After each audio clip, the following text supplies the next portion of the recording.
The conference room aboard the Zephyrian research vessel. Contemplation of stars. Hummed with the soft blue light that indicated deep space travel.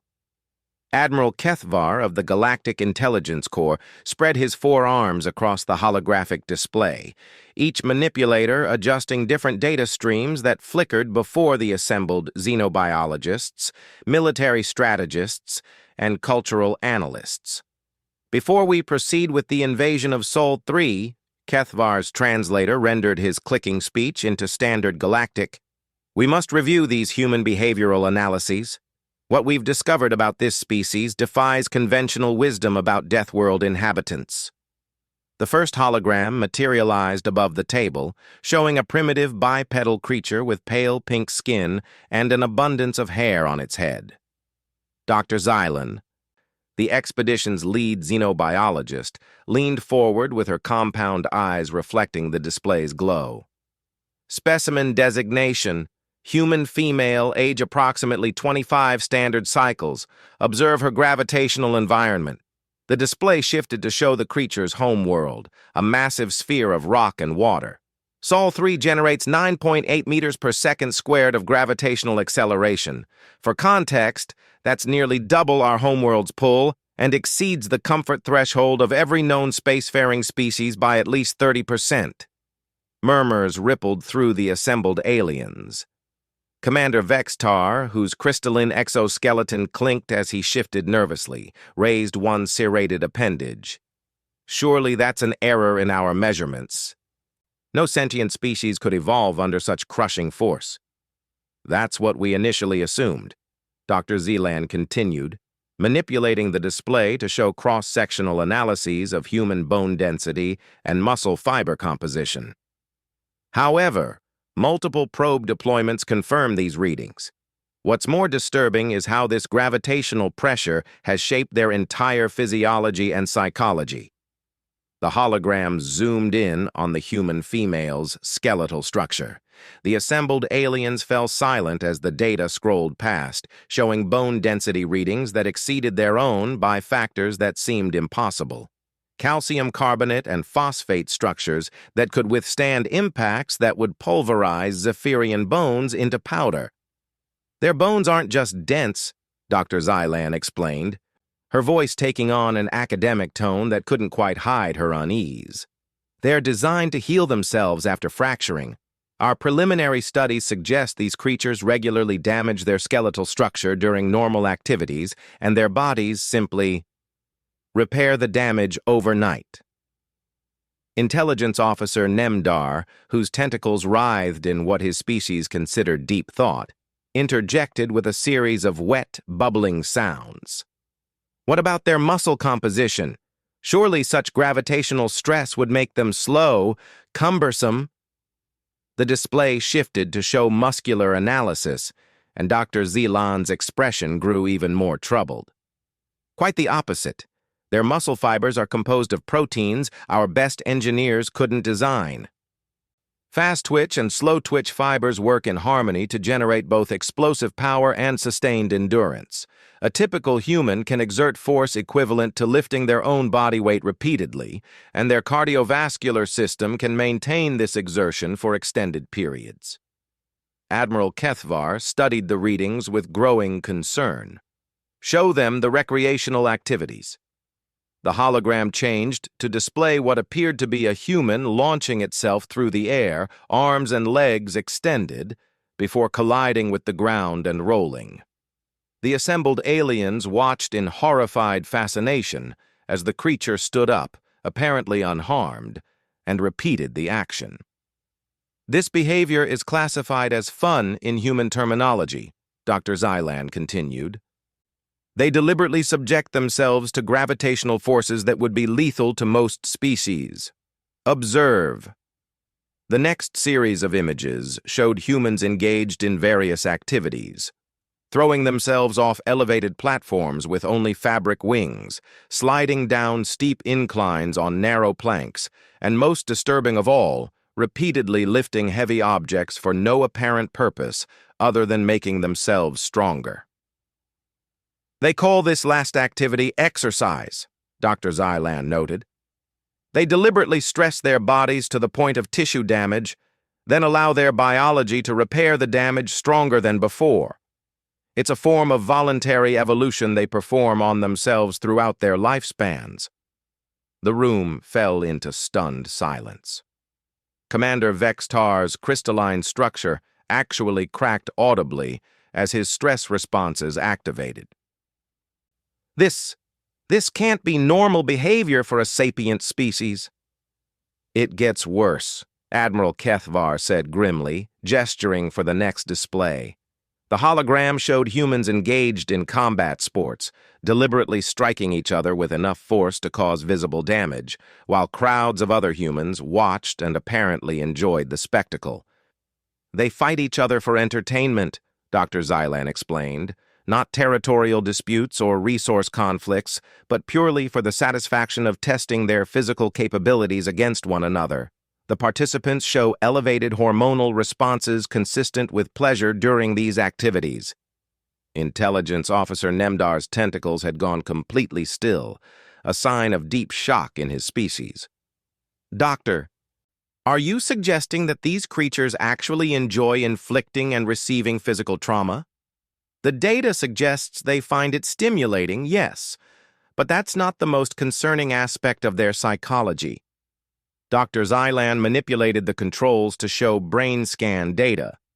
Their neural chemistry produces euphoric responses to physical challenges that would trigger pure terror responses in our species. They literally become happier when facing danger. The display showed comparative brain scans, human responses to stressful situations versus those of known galactic species.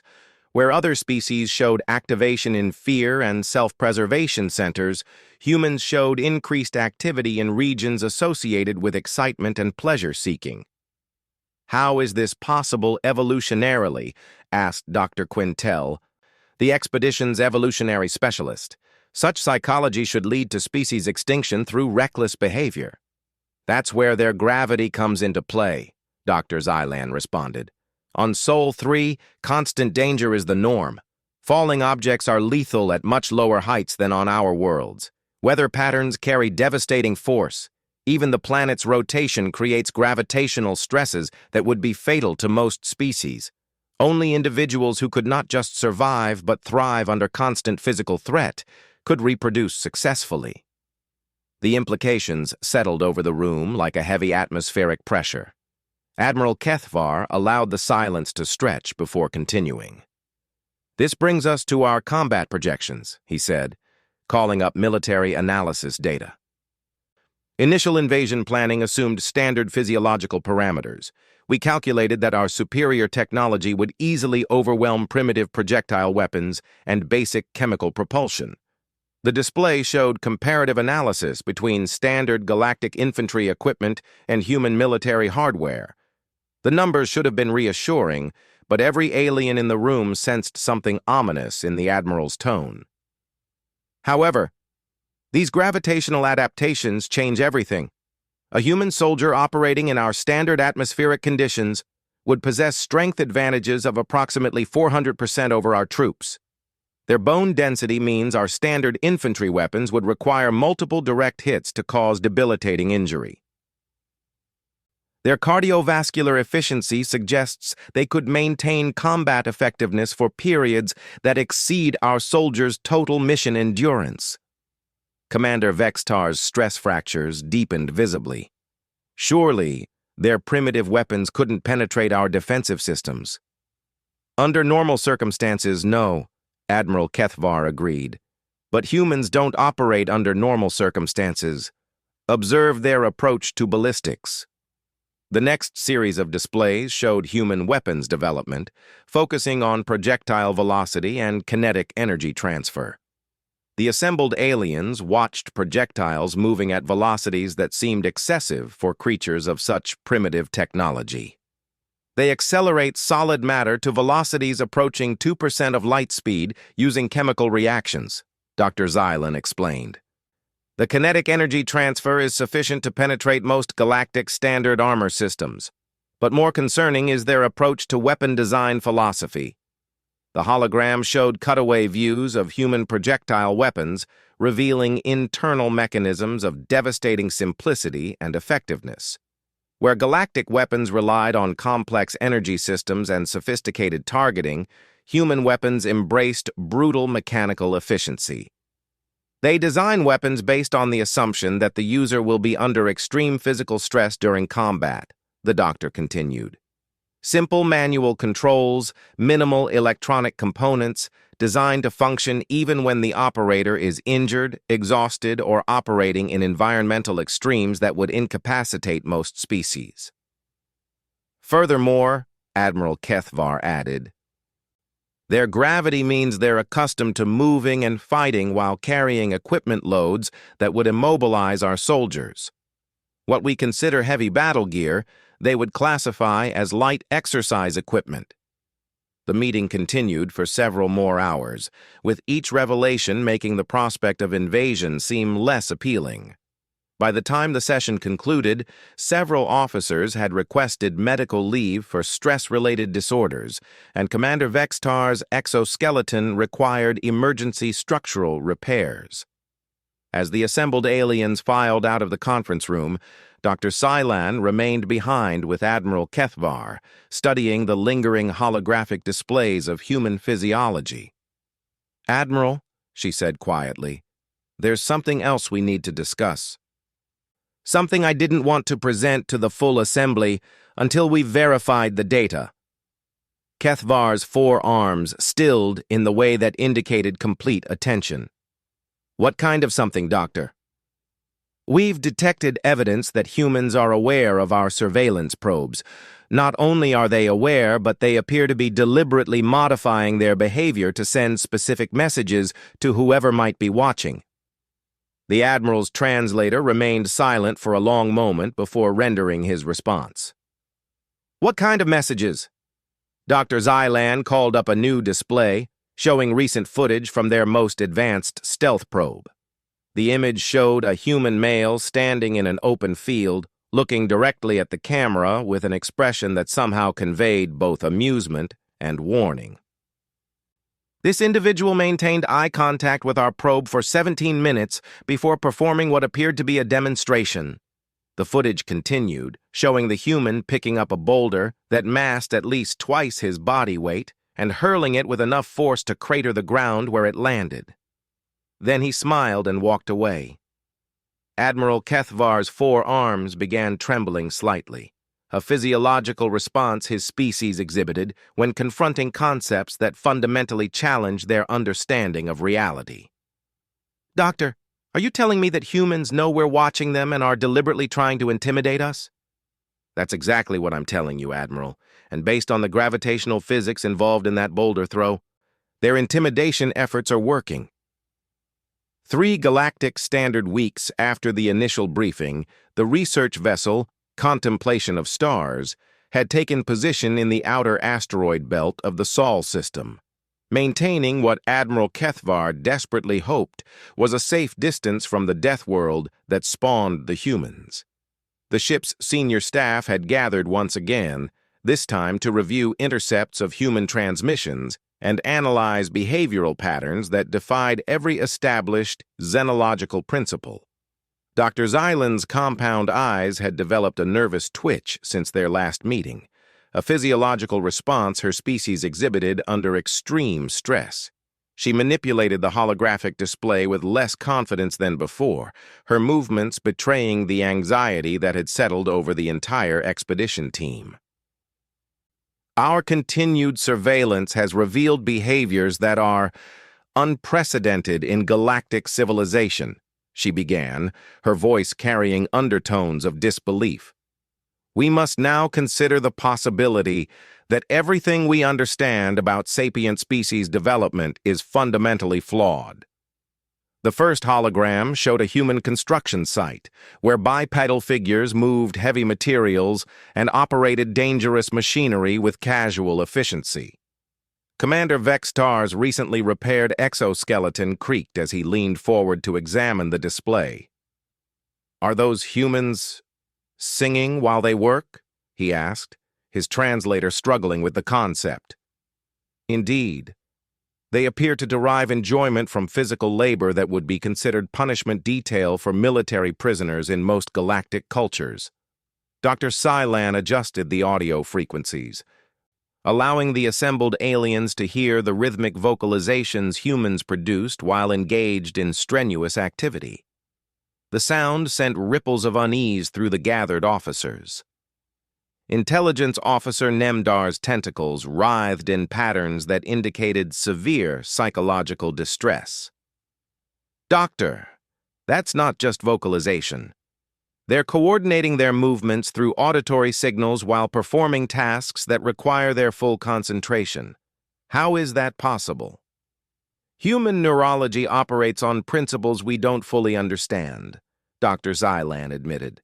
They appear capable of simultaneous cognitive processing that allows them to maintain social bonding, monitor environmental conditions, coordinate physical activities, and derive emotional satisfaction from exertion. All while operating under gravitational stress that would render most of us unconscious. The display shifted to show humans engaged in what their databases had classified as recreational mountain climbing. The assembled aliens watched in horrified fascination as humans deliberately ascended vertical rock faces using only their natural gripping strength and primitive tools. They're climbing toward decreasing atmospheric pressure, observed Dr. Quintel, the evolutionary specialist. At those altitudes, oxygen concentration drops below sustainable levels for most known species. Why are they proceeding? Because the difficulty appeals to them, Dr. Silan replied, her tone suggesting she found her own words difficult to believe. We've intercepted communications between climbing teams. They specifically seek out routes that other humans have failed to complete. The more dangerous the challenge, the more desirable they find it. Admiral Kethvar studied the readings with growing alarm. Doctor, show them the athletic competitions. The hologram changed to display what humans called Olympic Games, and the assembled aliens fell silent as they watched systematic demonstrations of human physical capabilities. Bipedal creatures launched themselves through the air across distances that approached the limits of their planet's gravitational well, moved with velocities that seemed impossible for biological entities, and engaged in combat sports that would be classified as attempted murder in galactic legal systems. The human designated as Usain Bolt achieved sustained movement velocities of 12.4 meters per second, Dr. Zylan explained. For perspective, that exceeds the maximum emergency sprint speeds of most galactic species, and he maintained this velocity while his competitors matched his performance within margin of error. Commander Vexitar's stress fractures reappeared with audible crystalline pops. One exceptional individual might achieve such performance through genetic anomaly, but multiple individuals suggests that this represents normal human capability? Yes, the doctor confirmed. But that's not the most disturbing aspect of these competitions. The display zoomed in on human faces during peak physical exertion, showing expressions of fierce concentration and what could only be described as joy.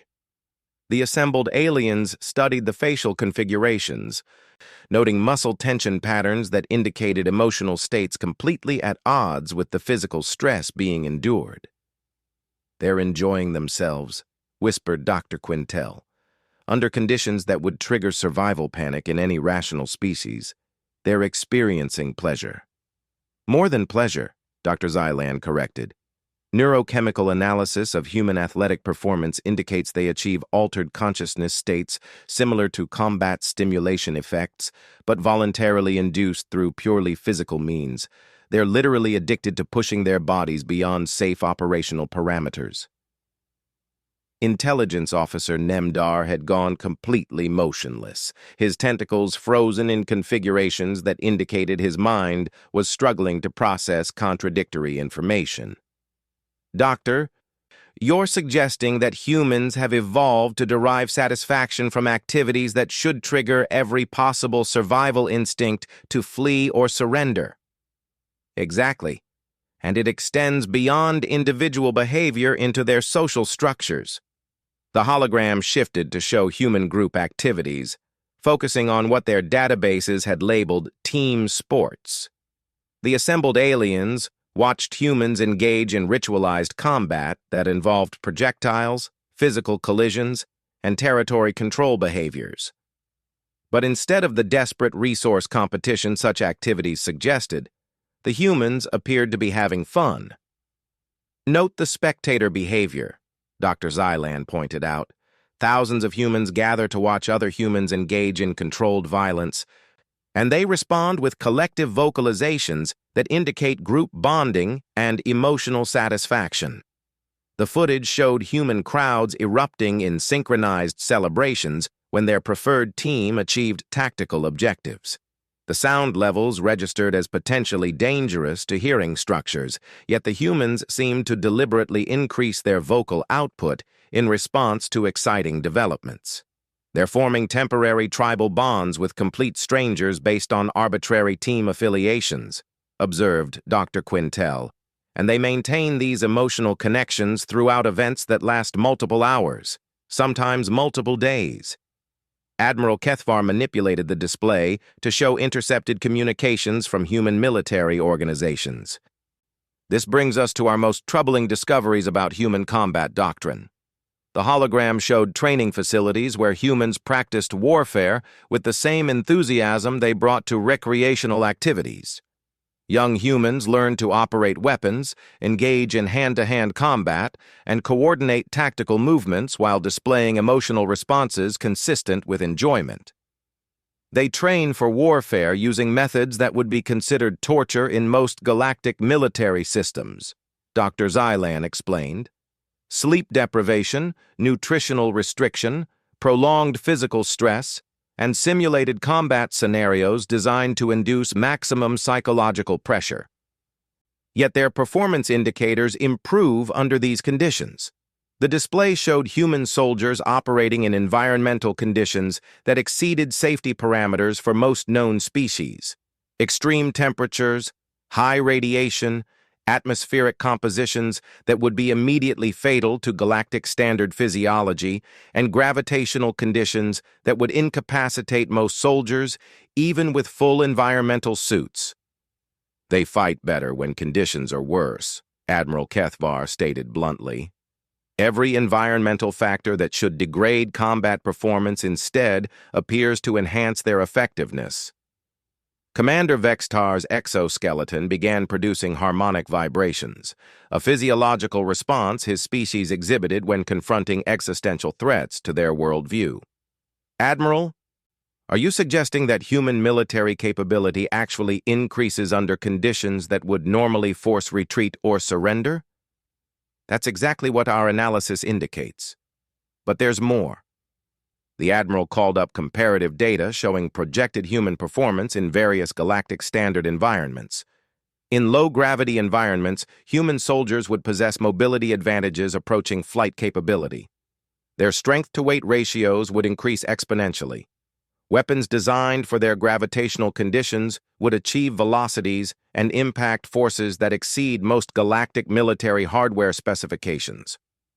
The implications settled over the conference room like a toxic atmosphere. Intelligence Officer Nemdar's tentacles slowly resumed minimal motion, indicating his consciousness was returning from protective shutdown modes. Admiral, he said carefully, are we to understand that humans would be more dangerous operating in our environments than in their own? Significantly more dangerous. Their physiology has been optimized for conditions that exceed our operational parameters. In standard galactic atmospheric and gravitational conditions, they would essentially become superhuman by our measurements. Dr. Zylan added new data to the display, showing human space exploration efforts. The assembled aliens watched primitive spacecraft carrying humans beyond their planet's protective atmosphere into radiation levels and environmental conditions that would require full protective systems for any galactic species.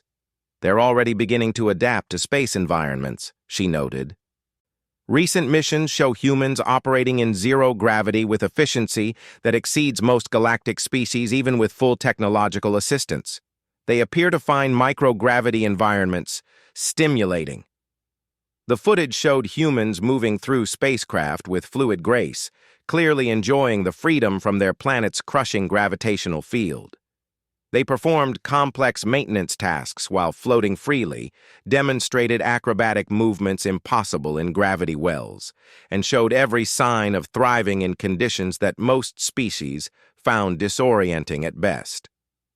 "Doctor," Admiral Kethvar said quietly, "show them the most recent intelligence." Dr. Zeland's expression shifted to something approaching fear as she called up the latest surveillance data. The hologram showed human research facilities where scientists worked with technologies that seemed far more advanced than their general technological level should permit. "They're developing faster-than-light communication systems," she announced. "Not through the standard quantum entanglement methods used by galactic civilizations, but through manipulation of gravitational fields. They're treating gravity as a tool rather than a limiting factor." The assembled aliens stared at equations and technical specifications that seemed to violate fundamental principles of physics as they understood them. The humans weren't following established pathways to technological advancement. They were creating entirely new approaches based on their unique relationship with gravitational forces. "Furthermore," Dr. Zeland continued, "our linguistic analysis suggests they've detected our surveillance activities and are deliberately accelerating their technological development in direct response to our presence." Commander Vextar's exoskeleton produced a sound like crystal wind chimes in a hurricane. "They know we're here, and they're treating our surveillance as motivation to become more dangerous?"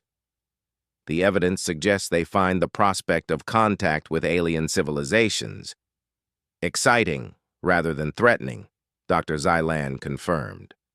"Their communications indicate they're looking forward to meeting us." The conference room fell into absolute silence as the implications crystallized. Admiral Kethvar slowly manipulated the display to show a final image: a human child, no more than a few standard cycles old, climbing a tree structure that would challenge most adult galactic species. "The youngest members of their species demonstrate physical capabilities that exceed our adult standards," he said. "They begin developing Death World adaptations before they achieve reproductive maturity."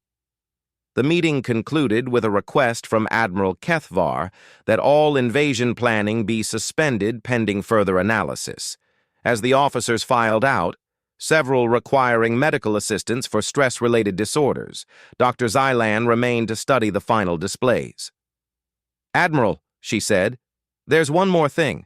We've been monitoring their entertainment broadcasts, and I think you need to see what humans consider fiction."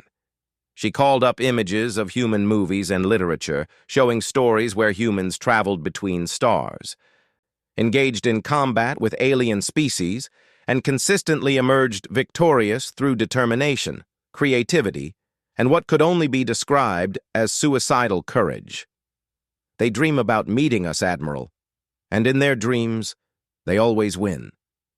The emergency session aboard the Contemplation of Stars convened under red alert conditions, something that hadn't occurred in the peaceful history of the Galactic Intelligence Corps for over 3 centuries.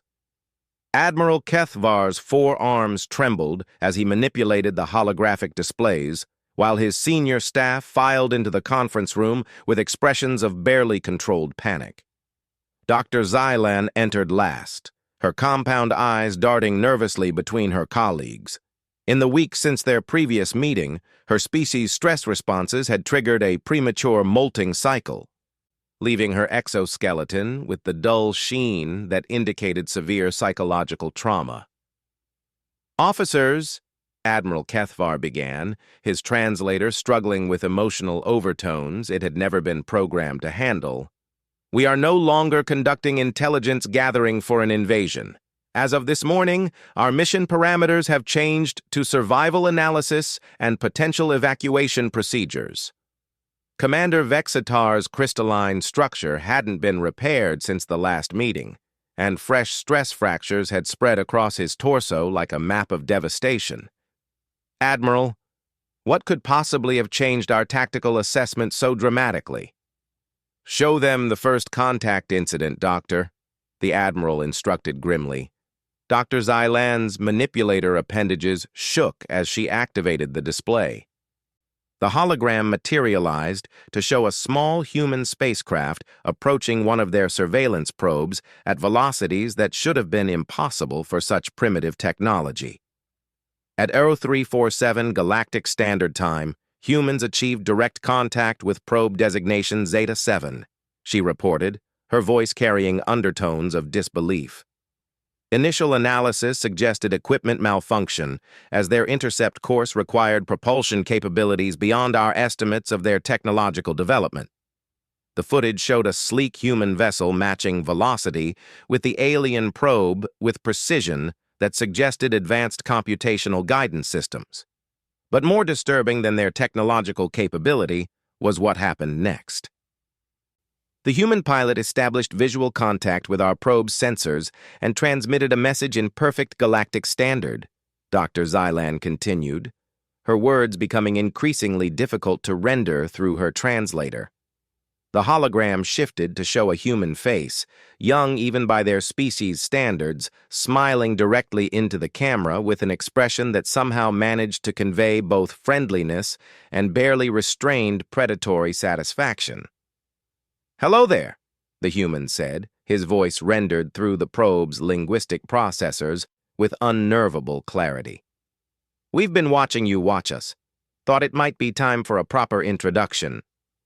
Intelligence Officer Nemdar's tentacles writhed in patterns indicating complete cognitive breakdown.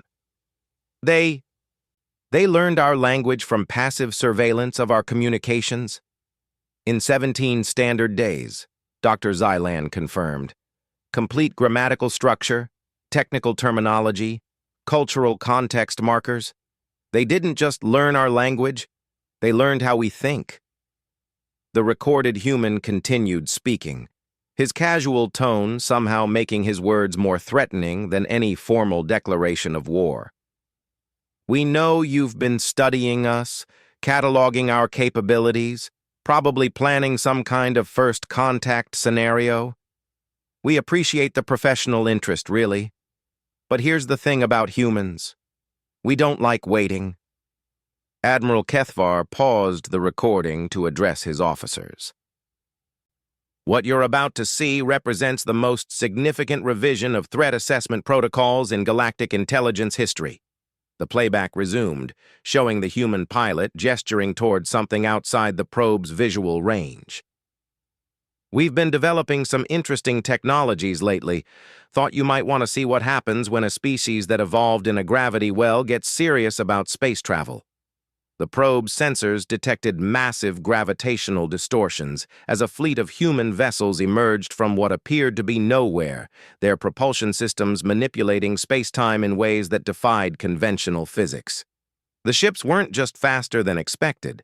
They were operating on principles that shouldn't have been possible for a species that had barely achieved interplanetary travel. 27 vessels, Dr. Xylan reported mechanically, each displaying technological capabilities that exceed our most optimistic projections by several 100%. They didn't just achieve faster-than-light travel, they weaponized their gravitational manipulation technology. The recording showed human ships performing maneuvers that treated the fundamental forces of physics as casual suggestions rather than immutable laws. They accelerated to velocities approaching significant fractions of light speed, changed direction without regard for momentum conservation, and demonstrated the ability to generate gravitational fields intense enough to distort local space-time. "But that's not the most disturbing aspect of this contact," Admiral Kethvar said grimly. "Show them the demonstration." The human pilot in the recording smiled more broadly, an expression that every alien officer now recognized as distinctly predatory. "We know you're probably wondering about our military capabilities. Fair enough. Let us show you what we've been working on." One of the human vessels targeted a nearby asteroid, a rock mass approximately 1 kilometer in diameter. Instead of using conventional energy weapons, they simply adjusted the gravitational field around the asteroid until it collapsed into a sphere roughly the size of a marble. The collapsed matter continued to orbit exactly where the asteroid had been, but now possessed the gravitational signature of the original mass, compressed into a space so small it approached the theoretical limits of matter density. Controlled gravitational collapse, the human explained conversationally, as if discussing weather patterns rather than demonstrating weapons technology that could unmake planets. We figured out how to compress matter without triggering fusion reactions. Useful for mining operations, construction projects, and dealing with people who might be planning hostile activities in our solar system. Commander Vexitar's stress fractures propagated so rapidly that his exoskeleton began producing musical tones as crystal structures resonated with harmonic frequencies. They developed weapons that can compress matter at the molecular level using gravitational manipulation. That's not even the worst part, Dr. Xylan replied, calling up additional sensor data. Analysis of the gravitational fields they generated indicates they're not using external technology to create these effects. They've somehow learned to manipulate local space-time using biological processes enhanced by their mechanical systems. The implications hit the assembled officers like a physical blow. A species that could alter gravitational fields through biological adaptation represented a threat beyond anything in galactic military doctrine. The recording continued with the human pilot's unnervingly cheerful explanations. We've also been working on defensive systems. Our home planet's gravity well gave us some interesting ideas about protection methods. The display showed Earth surrounded by a network of gravitational field generators that hadn't been there during their previous surveillance. The planet was now protected by overlapping gravity wells that could capture incoming objects, redirect them, or simply compress them out of existence. Any invasion fleet approaching Sol 3 would have to navigate gravitational mazes that change configuration in real time, the human explained. And if hostile forces somehow make it through our outer defenses, well, let's just say that fighting humans in a gravity well they control is probably not a winning strategy. Dr. Quintel, who had remained silent throughout most of the presentation, finally spoke up with voice trembling. How long have they been aware of our surveillance operations? Dr. Xylan manipulated the display to show communication intercepts dating back months. Based on linguistic analysis of their internal communications, they detected our first probe within hours of deployment. They've been deliberately performing demonstrations for our benefit, showing us capabilities they wanted us to know about while concealing others. What others? Admiral Kethvar asked, though his tone suggested he wasn't sure he wanted to know the answer. We've identified at least 47 instances of gravitational anomalies in the Sol system that don't correspond to any known natural phenomena. They've been developing weapons and defensive systems we haven't even detected yet, using principles of physics we don't understand. The recorded human pilot's message continued, his tone shifting to something that might have been mistaken for diplomatic courtesy if not for the underlying implications. We're looking forward to formal first contact procedures. We've prepared some gifts for your diplomatic teams, gravitational sculptures, temporal art pieces, demonstrations of applied physics that we think you'll find educational. Intelligence Officer Nemdar's tentacles had gone completely rigid, a physiological response his species exhibited when confronting threats that exceeded their ability to process. Gifts? They're planning to demonstrate additional weapon systems as diplomatic gestures? It gets worse, Dr. Xylan admitted, calling up the final segment of the recording. They've invited us to visit Earth. The human pilot's smile had become something that no galactic species would ever mistake for friendly. We've prepared a welcoming committee for any diplomatic missions that want to experience our home planet firsthand. We think you'll find our gravity educational. Just remember to bring appropriate protective equipment. We wouldn't want any accidents during your stay. The recording ended with the human vessels demonstrating their ability to simply disappear, vanishing from sensors through gravitational manipulation that bent space-time around them until they effectively existed in folded dimensions. Admiral Kethvar deactivated the display and faced his officers with the expression of someone who had witnessed the fundamental assumptions of galactic civilization crumble before his eyes. "Recommendations?" he asked quietly. Commander Vextar's exoskeleton produced a sound like breaking crystal as he attempted to speak. "Immediate withdrawal to maximum safe distance and establishment of quarantine protocols around the Sol system. Dr. Xylan, analysis of human diplomatic intentions." The xenobiologist's compound eyes had developed a nervous twitch that threatened to spread to her entire nervous system. Based on behavioral analysis, humans appeared to view first contact as an exciting opportunity for cultural exchange and technological demonstration. They seemed genuinely enthusiastic about meeting other sapient species. And their definition of technological demonstration includes weapons that can compress matter into degenerate states and gravitational fields that can fold space-time? Intelligence Officer Nemdar asked weakly. They appear to consider such displays as normal expressions of friendship and scientific curiosity, Dr. Xylan confirmed. Their cultural psychology suggests they believe sharing advanced weapons technology is an appropriate way to establish trust and mutual respect. The conference room fell into stunned silence as the implications crystallized. A species that considered planet-killing weapons appropriate gifts for diplomatic first contact, that had evolved under gravitational conditions that made them living weapons, and that found the prospect of meeting alien species exciting rather than threatening. Admiral Kethvar spent several long minutes studying the tactical displays before reaching his conclusion. "We're not equipped to handle first contact with a species that weaponizes physics as a form of cultural expression. I'm recommending that the Sol system be classified as a restricted zone pending development of appropriate diplomatic protocols." "How long do you estimate that will take?"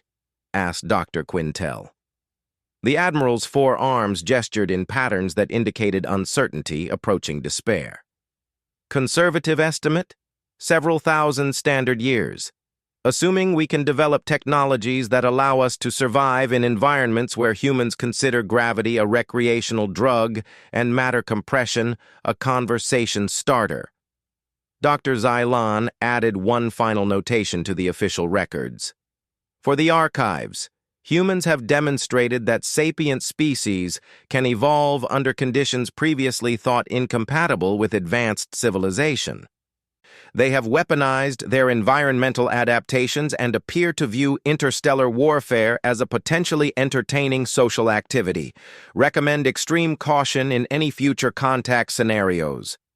The meeting concluded with the unanimous decision to maintain maximum surveillance distance and hope that humanity's enthusiasm for meeting alien civilizations would be tempered by their apparent preoccupation with making their home planet an even more dangerous place to visit. As the officers filed out to begin implementing new safety protocols, Admiral Kethvar remained behind to study the final image in their human behavioral database, a picture of human children playing in their planet's crushing gravity, laughing as they deliberately fell from heights that would be fatal to most galactic species. Their small faces showing the same predatory joy that their adult counterparts displayed when demonstrating weapons that could unmake worlds. "Note for the permanent record," he dictated to the ship's archives. "Humans have mastered their environment so completely that they've forgotten it should be impossible to survive there. They've turned physics into a recreational activity and consider weapons of mass destruction appropriate diplomatic gifts. Any species planning contact with humanity should first ask themselves a simple question. Do we really want to meet neighbors who consider gravity a toy and find black hole generation amusing?" The final entry in the intelligence files simply read, "Recommendation: find a different neighborhood.